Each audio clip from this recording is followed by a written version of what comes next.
Hello everyone, Professor Tolentino here. In this mini lecture video, I will help you to understand and apply James Marcia's theory of identity development. Today's topics are, therefore, James Marcia's identity statuses and their application to specific identities such as ethnic and gender identity and sexual orientation. So at this point, be sure to take out your pen and paper or their digital equivalent, and also remember that you can play this video at a specific slower speed by going to Settings and Playback Speed on YouTube. To understand Marcia's theory of identity development, we really have to go back all the way to Erikson, who proposed that the central task of adolescence is to find an identity. So he postulated these two polar opposites of identity versus role confusion during this fifth stage. For James Marcia, the search for identity is a slightly more complex process. He starts off by defining identity as a person's own view of their values, beliefs, past and present, as well as strengths and weaknesses, integrated into a coherent and evolving whole. So it's essentially, it's how a person views themselves as made up of several changing elements. So you may ask, which life domains does he really refer to when he's talking about identity? Several, in fact. So James Marcia talks about identity development in relation to, say, a chosen occupation or career development, religious affiliation, ideology, sexual orientation, and interpersonal values. So a variety of life domains here. So how do we actually arrive at these specific identity statuses, or how does one go about finding their identity?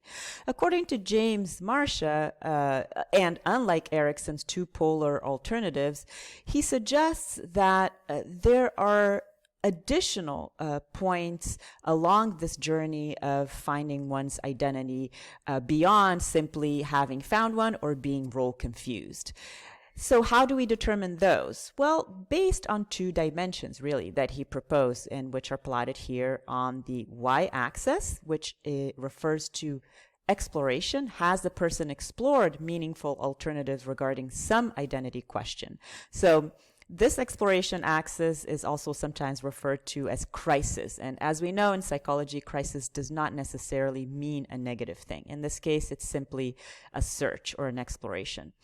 On the x-axis, on the other hand, we have the dimension of commitment.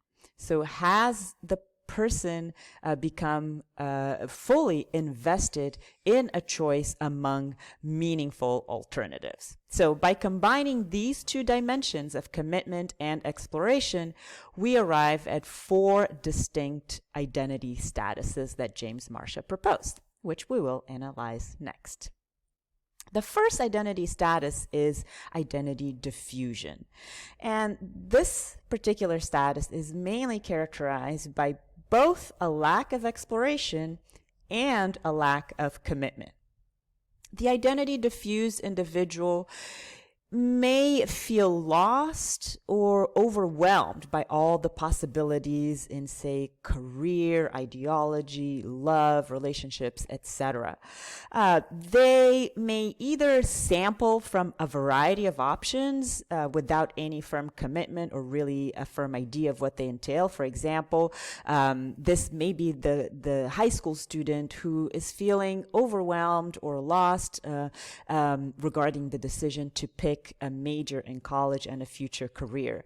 So they may either completely disregard the task and just say play video games all day and avoid it entirely because they feel overwhelmed, or they may just say I would like to become a culinary chef, a life coach, and an astronaut, for example, without any firm idea of what those professions mean in their day-to-day routines.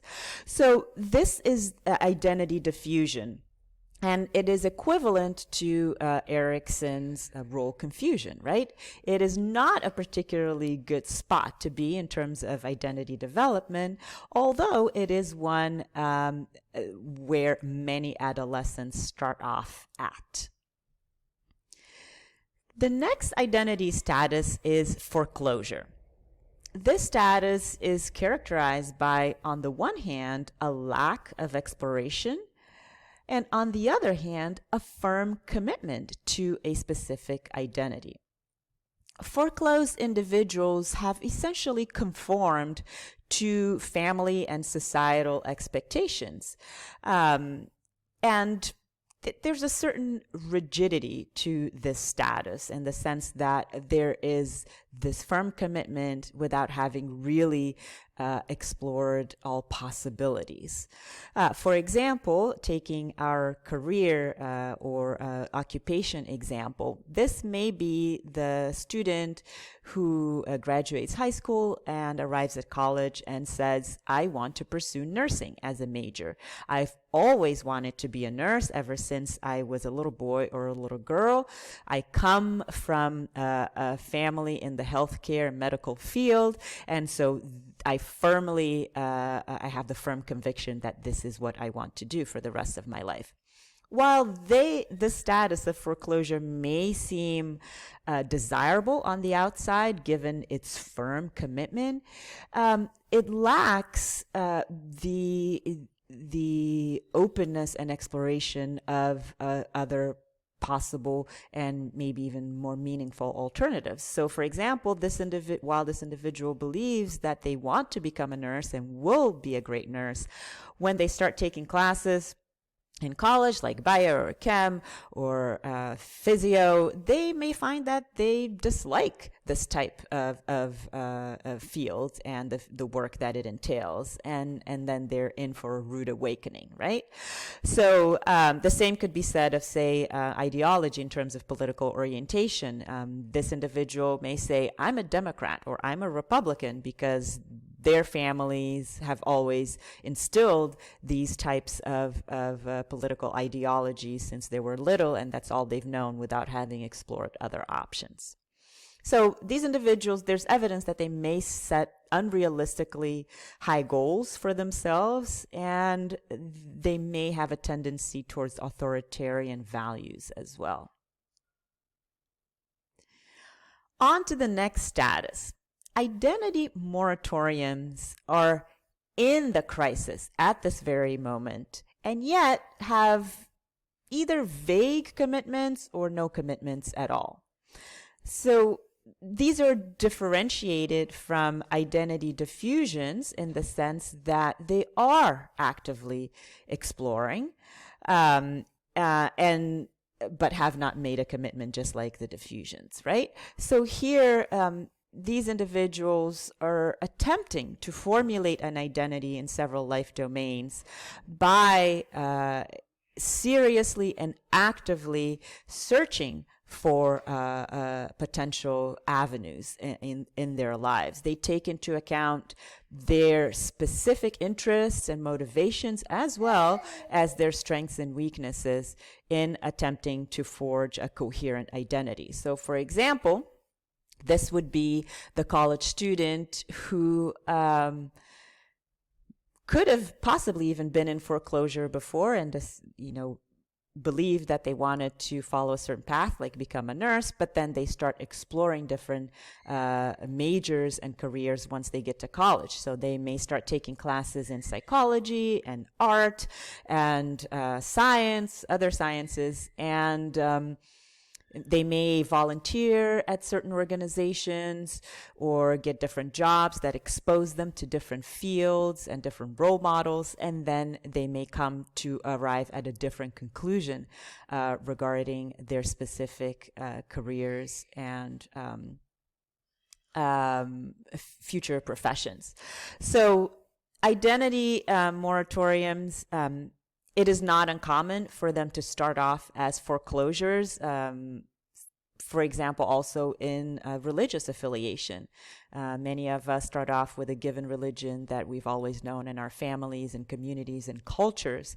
And then many of these go on to a moratorium and eventually an achievement phase. So note here that active search, rather than a mere consideration of alternatives, rather than mere daydreaming about being a a life coach, a culinary chef, or an astronaut is a painful but a necessary element of true identity achievement, as we'll see next. So Moratorium is about serious, invested, active search. So finally, the ultimate goal is identity achievement, according to James Marcia.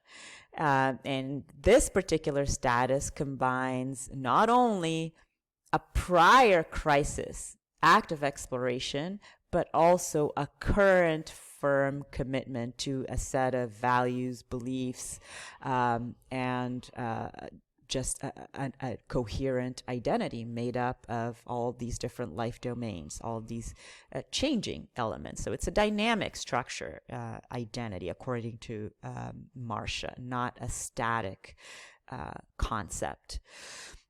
So for example, here, this is the college student who has explored and taken all these different classes and jobs and volunteered and considered different options, and now has arrived at a specific major and said, yeah, actually, I don't want to be a culinary chef, a life coach, or an astronaut. I want to become a psychologist, because this is what I've now come to realize based on the experience I've had in my classes and other activities, and my own awareness of my strengths and weaknesses and interests, that this is what I want to do.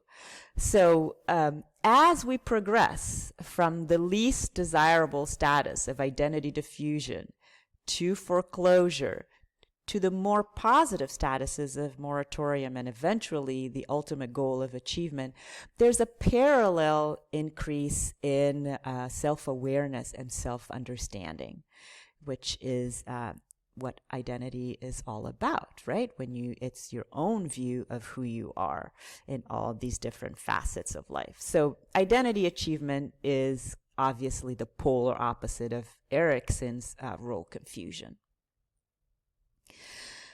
Now that you hopefully have an understanding of James Marcia's theory, some important points to keep in mind. One is that because James Marcia proposes statuses versus as opposed to stages, like, for example, Erikson or Piaget's stages, because he proposes statuses, not everyone will experience each status, nor will they progress in any fixed sequence through them in this stage-like progression as in the other theories. So this is very important to keep in mind, statuses rather than stages. The other important point is that it is possible to simultaneously experience one identity status in a given life domain, say occupation or career, and an entirely different status in a different life domain, say political or religious affiliation. Why identity formation in late adolescence, according to James Marcia?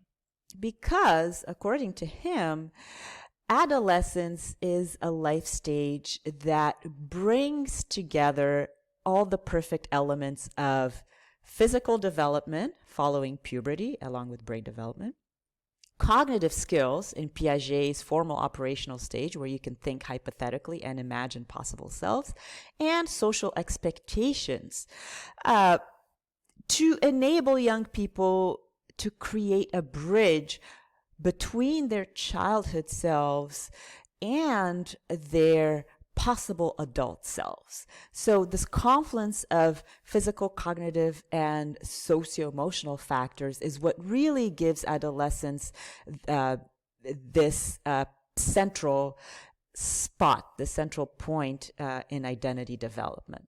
However, having said that, identity development, according to James Marcia, neither begins in adolescence nor ends there. According to him, adolescent identity is a lifelong process with this specific mama cycle. With its additional moratorium and achievement phases, the mama cycle continues throughout life. For example, as a person encounters new life events, for example, like marriage, parenthood, a new job, a divorce, a relocation, they may continue to reformulate their identities. This is evocative of a concept in the course, which is this of a midlife crisis or a midlife correction. Often individuals in their 40s and 50s start to look back and to the past, the present, and the future, and see who they were, who they are at present, and who they want to become, and may make a correction then, thus continuing this evolving identity process. So according to James Marcia, identity is a continuous process of being and becoming. It starts in infancy and continues into old age. Now that we've seen now that we've come to understand James Marcia's theory of identity development, let's see how we can apply it to specific identity domains that may be relevant to you. For example, ethnic identity, or the knowledge and feeling of belonging to one's ethnic heritage. Here, there's evidence that individuals may go through a similar progression to that of Marcia stages when they come to identify with a specific ethnic identity. So, for example, they may start off with absolutely no examination of their ethnic heritage, which would be equivalent to a state of diffusion or maybe foreclosure, then move on to an exploratory phase where they start to examine their ethnic roots and understand what it means to their community, their culture, and to themselves. This would be equivalent to a moratorium stage without any firm commitment to it yet. And then finally, these individuals may come to settle on a specific ethnic identity, a distinct one that they have adopted for themselves, which would be equivalent to achievement status. Obviously, when dual ethnicities are involved, the process is more complex, right? When an individual is biracial, for example. Here, it is harder to fit into any one box. And speaking of boxes, when we talk about gender identity and sexual orientation, it seems like the name of the game is really spectra, or several spectrums, right? Where nature doesn't necessarily do boxes that often, binary boxes, for example, as in hetero or homosexual, but more points along a continuum. As we know, gender identity is different from sexual orientation. Transgender individuals can be homo, hetero, bi, pan, asexual. Again, they may fall along points of this continuum. When we talk about sexual orientation in particular, one could say that most of us are really in a state of identity foreclosure, given the heteronormative societal standards that we find ourselves in. However, there are specific models that describe the process of achieving mainly a gay and lesbian identity that have been proposed, such as the CAST model, which suggests that gay and lesbian adolescents may start off in a state of confusion as to their sexual orientation, maybe even alienation. And then they progress sequentially through phases of comparison, for example, with the heteronorm, and wonder if it's a temporary thing that they're experiencing or if it's a more permanent sexual orientation. Then they may then move on to a state of tolerance with their own selves as opposed to full acceptance, which would then be the next stage. Then moving on to a stage of pride with this particular identity, where it may even come to define them as they identify with their LGBTQI community and may even become activists. And finally, they suggest these models that they may come to a stage of synthesis where their sexual orientation doesn't necessarily define them, but is simply one element of a multi-dimensional identity that they have crafted for themselves. And here there's more peace and stability rather than anger or confusion. So at this point, I would like you guys to pause the video and reflect on the following questions. Have you examined your own identity? In which specific domains? Occupation, religion, interpersonal values, ethnicity, sexuality, gender, or others?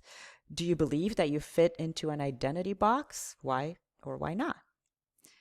Finally, as usual, we have our learning objectives for this mini lecture. So at the end of this video, you should be able to critically evaluate James Marcia's theory of identity development and contrast it with Erikson's central adolescent task of resolving this identity psychosocial conflict. You should also be able to apply Marcia's theory to ethnic and gender identity as well as sexual orientation in the 21st century. That's it for today, everybody. Catch you on the next mini lecture. Take care.